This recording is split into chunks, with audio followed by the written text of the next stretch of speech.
ಪಶ್ಚಿಮ Asia, Russia, Venezuela ಮುಂತಾದ ರಾಷ್ಟ್ರಗಳ ಮೇಲೆ ಭಾರತ ತೈಲ ಸರಬರಾಜನ್ನ ಅವಲಂಬಿತವಾಗಿದೆ.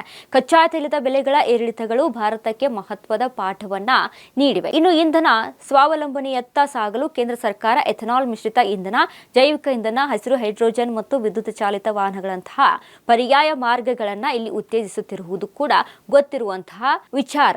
ಆದರೆ ಎಥೆನಾಲ್ ಬಳಕೆಯಿಂದಾಗಿ ಭಾರತದ ಆಹಾರ ಭದ್ರತೆಯ ಮೇಲೆ ಬೀರುವ ಪರಿಣಾಮವೇನು ಎನ್ನುವುದನ್ನ ಆಲೋಚಿಸಬೇಕಾಗಿರುವುದು ಈ ಕ್ಷಣದ ತುರ್ತು ಅಗತ್ಯತೆಯಾಗಿದೆ. ಇತ್ತೀಚೆಗೆ ಸಕ್ಕರೆ ಬೆಲೆಯೂ ಕೂಡ ನಿಧಾನವಾಗಿ ಏರಿಕೆ ಆಗ್ತಾ ಇದೆ. ಅಲ್ಲಲ್ಲಿ ಅಭಾವವೂ ಕೂಡ ಆರಂಭವಾಗಿದೆ. ಕಬ್ಬು ಉತ್ಪಾದನೆ ಸುಮಾರು 36 ಲಕ್ಷ ಟನ್ನಷ್ಟು ಇಳಿಕೆಯಾಗಿದೆ. ಎಥೆನಾಲ್ ಯಾವ ರೀತಿ ಆಹಾರದ ಭದ್ರತೆಗೆ ಇನ್ನು ತೊಂದರೆಯಾಗಲಿದೆ ಎನ್ನುವುದನ್ನ ಸಂಕ್ಷಿಪ್ತವಾಗಿ ವಿವರಿಸಲಾಗಿದೆ. ಎಥೆನಾಲ್ ಉತ್ಪಾದನೆಗೆ ಬಳಸುವಂತಹ ಬೆಳೆಗಳು ಮತ್ತು ಇದರ ನೇರ ಸಂಬಂಧ. ಎಥೆನಾಲ್ ಉತ್ಪಾದನೆಗೆ ಪ್ರಮುಖವಾಗಿ ಅಕ್ಕಿ, ಕಬ್ಬು ಮತ್ತು ಜೋಳದಂತಹ ಕೃಷಿ ಉತ್ಪನ್ನಗಳನ್ನು ಬಳಕೆ ಮಾಡಲಾಗ್ತಾ ಇದೆ. ಈ ಎಲ್ಲಾ ಬೆಳೆಗಳು ದೇಶದ ಆಹಾರ ಭದ್ರತೆಯೊಂದಿಗೆ ನೇರ ಸಂಬಂಧವನ್ನ ಹೊಂದಿರುವಂತಹ ಬೆಳೆಗಳು. ಭಾರತದಲ್ಲಿ ಆಹಾರ ಧಾನ್ಯಗಳ ಬೇಡಿಕೆ ನಿರಂತರವಾಗಿ ಹೆಚ್ಚುತ್ತಲೇ ಬರುತ್ತಿದೆ.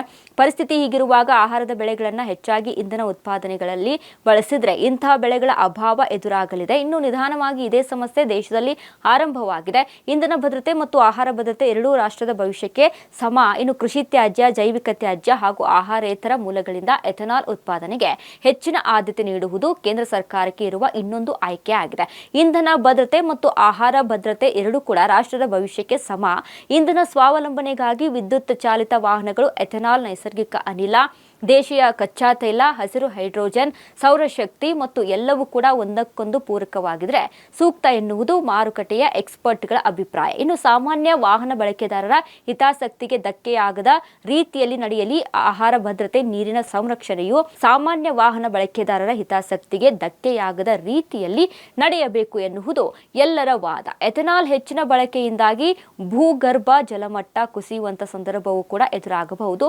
ಅಧ್ಯಯನಗಳ ಪ್ರಕಾರ 1 ಲೀಟರ್ ಎಥೆನಾಲ್ ಉತ್ಪಾದನೆಗೆ 1000 ಲೀಟರ್ ನೀರು ಬಳಕೆಯಾಗುತ್ತದೆ. ದೇಶದ ಭೂಗರ್ಭದ ಜಲಮಟ್ಟ ಕುಸಿಯುತ್ತಿದೆ ಎನ್ನುವ ವರದಿಗಳು ಕೂಡ ಬರುತ್ತಿರುವ ಹೊತ್ತಿನಲ್ಲಿ ಎಥೆನಾಲ್ ಬಳಕೆ ಸರಿಯೋ ತಪ್ಪೋ ಎನ್ನುವುದನ್ನ ಕೇಂದ್ರ ಸರ್ಕಾರ ಕೂಲಂಕುಷವಾಗಿ ಅರ್ಥ ಮಾಡಿಕೊಳ್ಳುವುದು ಒಳಿತು ಅನ್ನೋದು ಈ ಮುಖಾಂತರ ತಿಳಿಸಲಾಗಿದೆ.